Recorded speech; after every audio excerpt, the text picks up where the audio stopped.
Hello, I'm Jim Cuno, president of the J. Paul Getty Trust. Welcome to Art and Ideas, a podcast in which I speak to artists, conservators, authors, and scholars about their work. These drawings always were accepted as Rembrandt's, but they kind of fell outside the study of his typical drawing studies because they were so weird. In this episode, I speak with curator Stephanie Schrader about the influence of India on a series of Rembrandt drawings.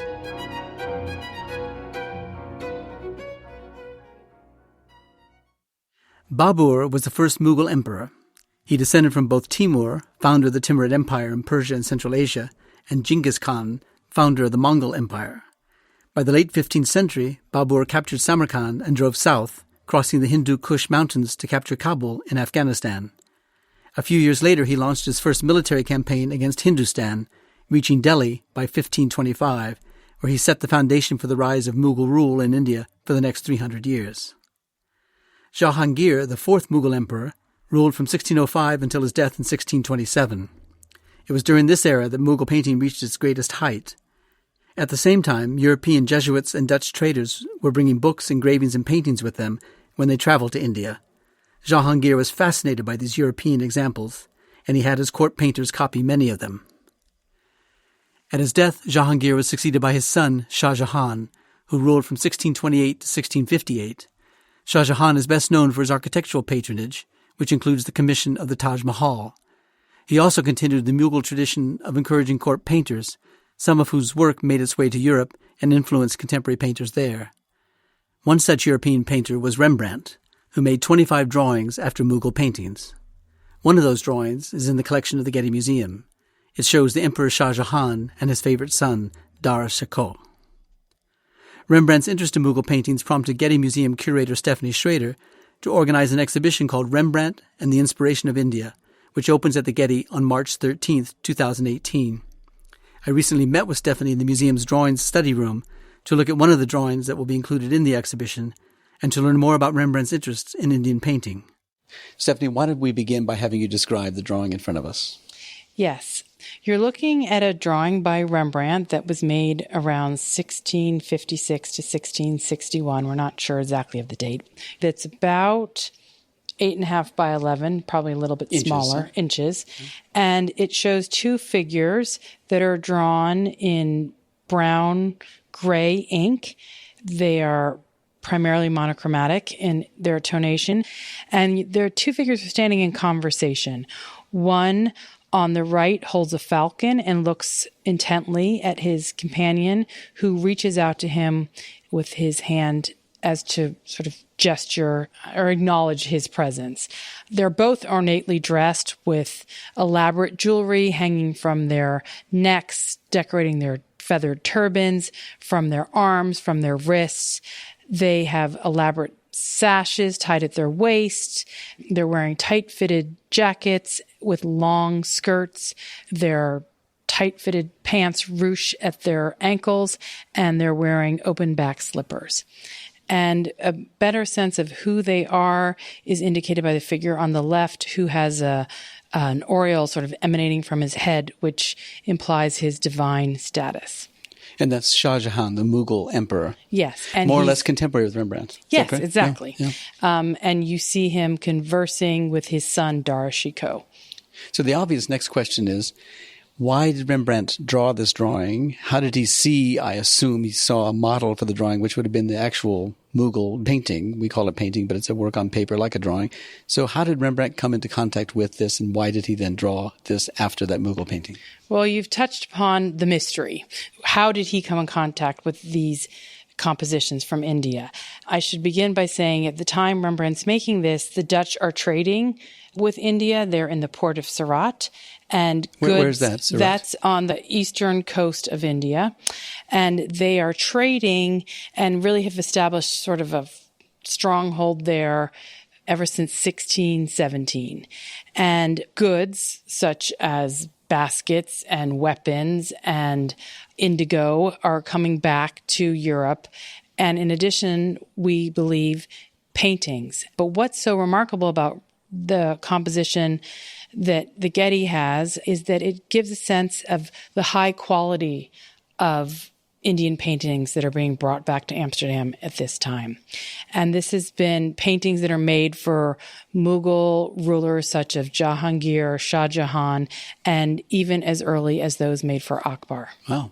The first great, well, not the first great, but the great emperor, who would have been Shah Jahan's father or grandfather? Grandfather. Grandfather, yeah. Jahangir's father.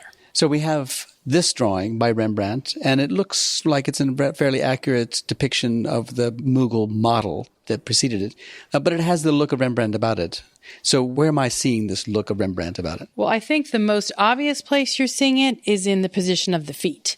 In the typical Mughal painting, the feet will be in a strict profile position, and what Rembrandt's doing is turning them out ever so slightly. So he's really trying to think about how weight is distributed in the body. He can't even conceive of what it would be like to have these feet in this strict parallel profile position. So he turns it out ever so slightly to distribute the weight. What I also think you'll notice is in the hands, they're much looser in their rendition than the articulation of the face. Typically for Rembrandt, he always has some aspect of a drawing that it's much more loosely drawn.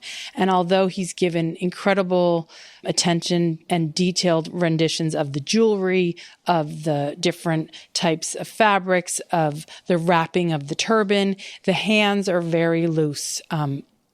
You wouldn't find that in a Mughal painting. And what's so interesting is that when Mughal scholars look at these Rembrandt drawings, they say, oh my gosh, these are a mess. And when Rembrandt scholars look at these Rembrandt drawings, they say, oh my gosh, these are too finished. Yeah. So it really depends on your perspective and what you're used to looking at on a regular basis. So the drawings are made in brownish ink with the brown wash on a camel-colored paper, and there's a cast of a shadow behind the figures, even a fairly accurate shadow on the figure on the right. So he was paying attention to the details of the dress, but also giving them a sense of a context. Is that something that he would have seen in the Mughal original, or is this something that he was imposing on it because he had Western standards of space? Right. I think what you're seeing in terms of the shadow is something that he is imposing on it. But in terms of the space, it really is a pretty shallow space, which is very close to what you'd see in a Mughal composition.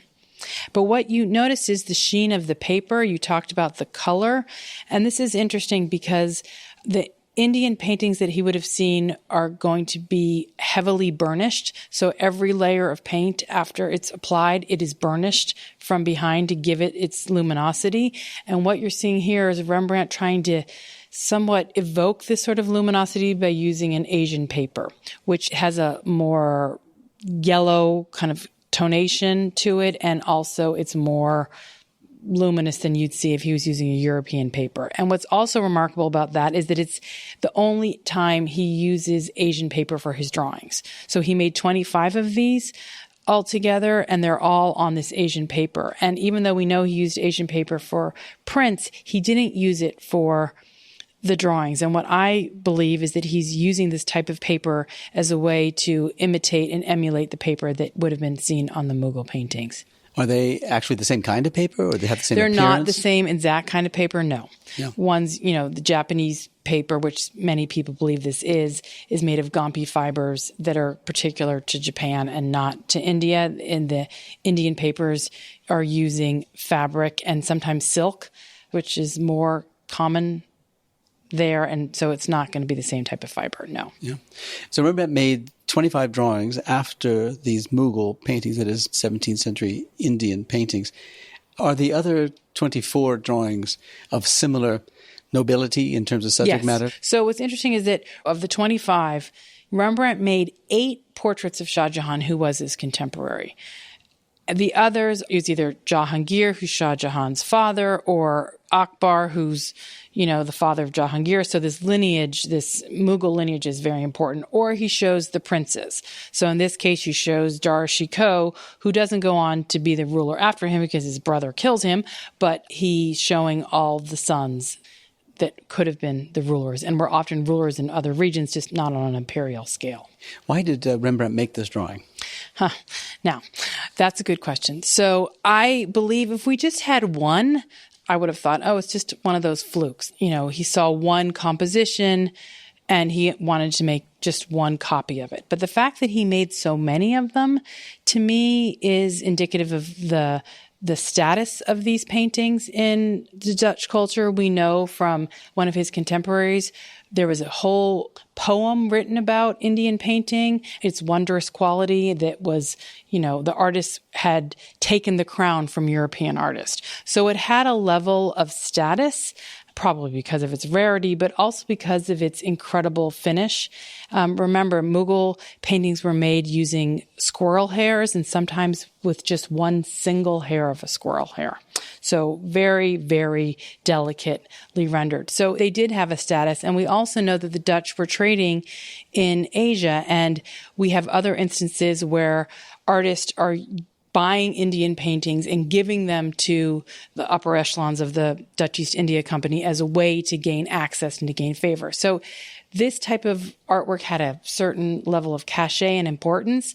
And Rembrandt's making these copies when he's pretty much gone bankrupt, lost everything. It's the end of his career. And I really do believe he thought that these could help him in some ways, gain access, show his international flair, show that he was familiar with other portrait conventions and was trying to just think about how he could market himself. Was he showing these drawings to a potential patron who might patronize him for a painting, for example, to say, look, I can do this on this drawing, right. I can make this into a painting? We don't have any examples of him actually using this type of compositions in his paintings, but the drawings think about him as a printmaker, right? He would make a print on European paper and then he'd make it again on Asian paper as a way to just keep it going, right? So you as a connoisseur would want the impressions on many different papers and many different states. So it's a serial attitude as a way to kind of expand his patronage context and also just come up with inventive ways to market himself. Remember, this is the point in his career when he's making portraits and he's coming up with all these different ways to make a portrait of somebody.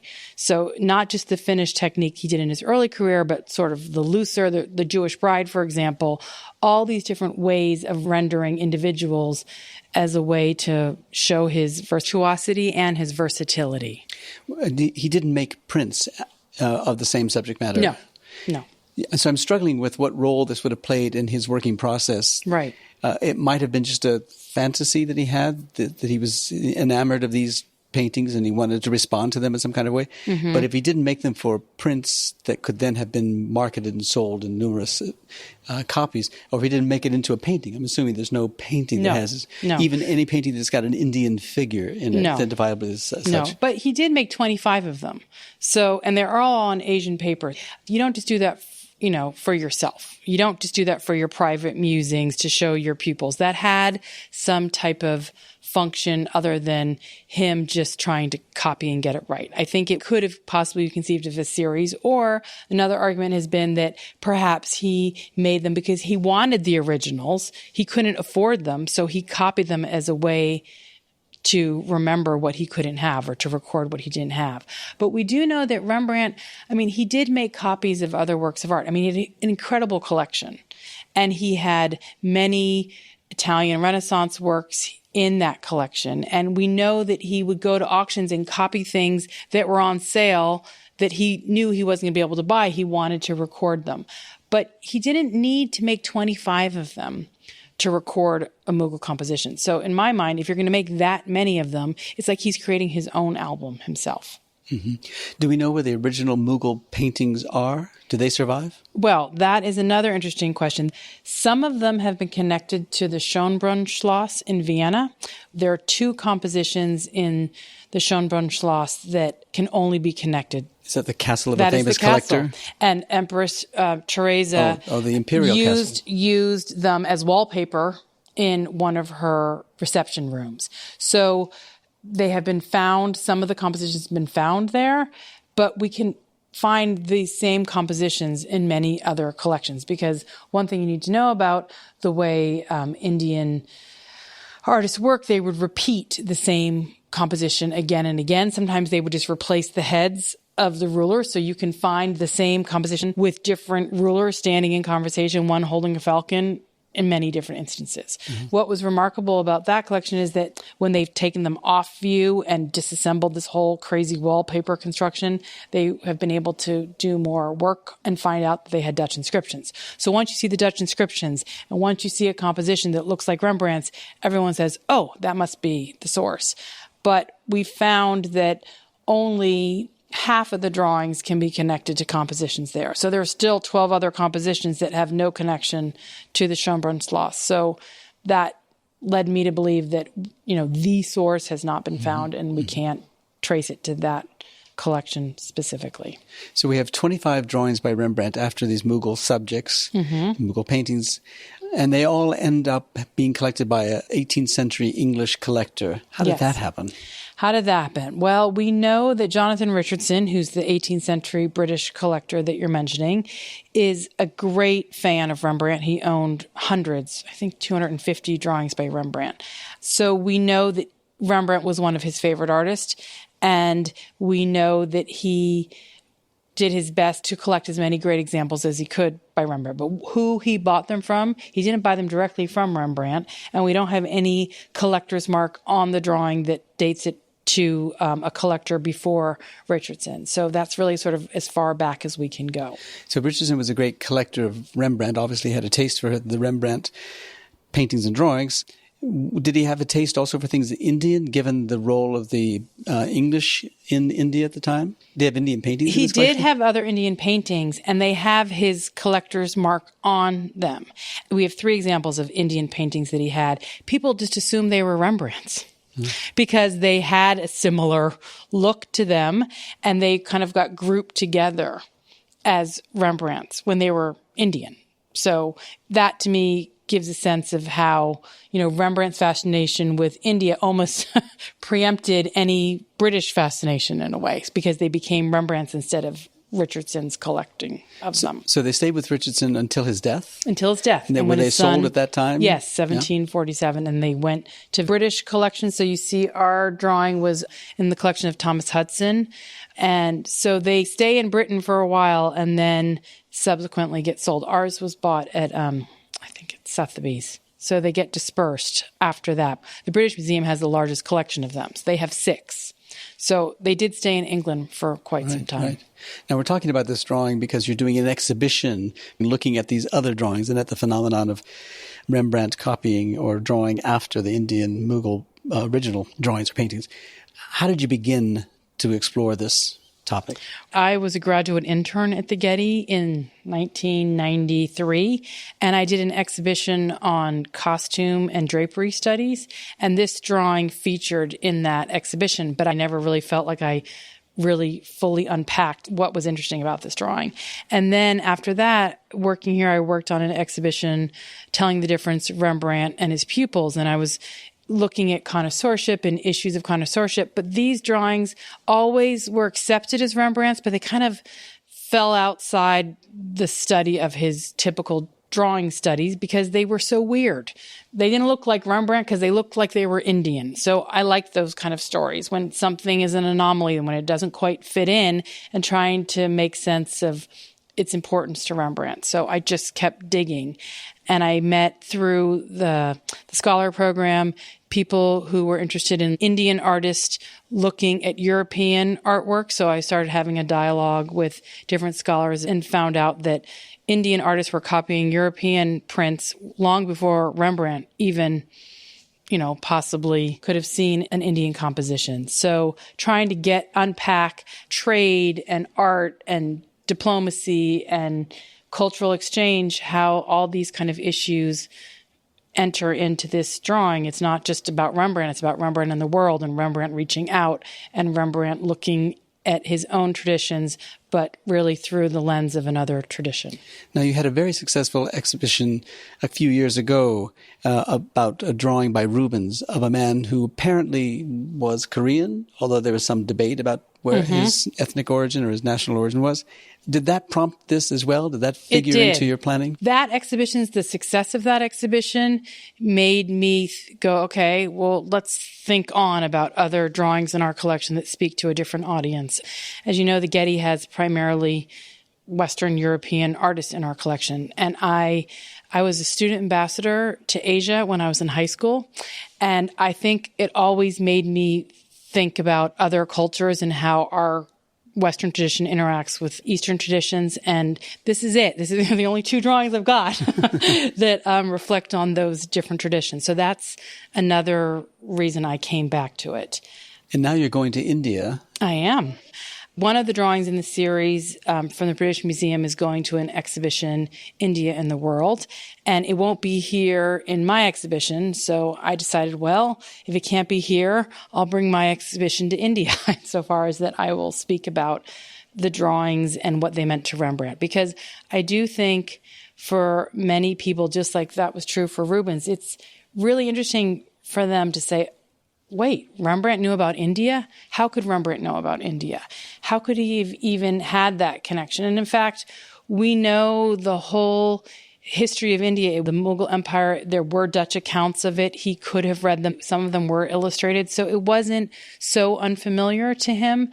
And just trying to make those types of connections clearer for our audience to know and for the Indian population to know that this was an important moment in his career. It was important for the way he drew, the way he thought about line, the way he thought about detail, and the way he really positioned himself as an international player in the Amsterdam stage. Well, it's a hugely complex question that opens up from a single drawing. And tell us when the exhibition starts and how long it runs. The exhibition starts March 2018 and ends June 2018. So for 3 months, we will have almost all of the Rembrandt drawings here on view, paired with Mughal compositions that look a lot like them. And then we'll also have a small section of Indian paintings that make reference to Dutch secular prints. So you'll see in the exhibition, in addition to finding it strange that Rembrandt might be looking at Shah Jahan and Dar Shikoh, you'll see an Indian artist making a depiction of a pancake maker, which Rembrandt also etched.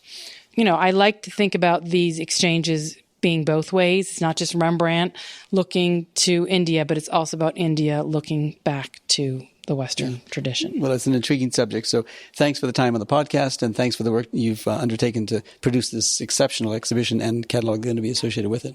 Thank you.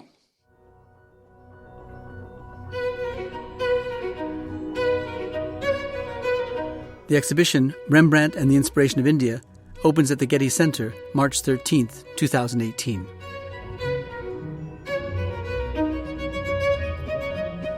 Our theme music comes from the Dharma at Big Sur, composed by John Adams for the opening of the Walt Disney Concert Hall in Los Angeles in 2003.